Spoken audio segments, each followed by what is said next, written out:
So here's our basic program. We're going to want to input two integers, so system.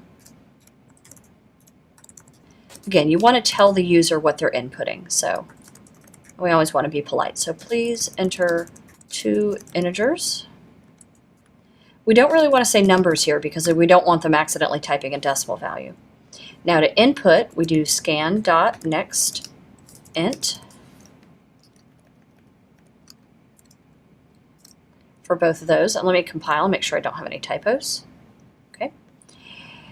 Now let's go ahead and do our calculation. So to find an average, it's the first number plus the second number divided by 2. So let's compile. Now, one of your jobs as a programmer is to basically try to break your program.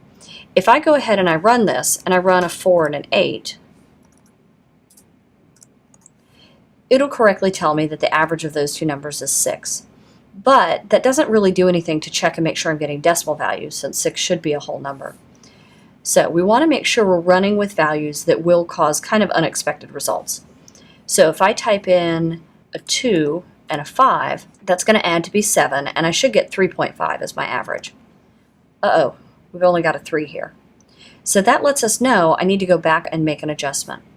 And again, we're going to use our trick again. So 1.0 times num1 plus num2. That makes sure that Java hits a double value first before it starts working on the integers. So run it again, and we'll use that same example, 2 and 5, and now we're correctly getting 3.5. Now notice I tested this a couple times. You don't want to just run it once, check a couple values, and say, perfect, it's working. One of your jobs is to run this many, many times with many different values and make sure the numbers that you're getting as your output make sense given the situation.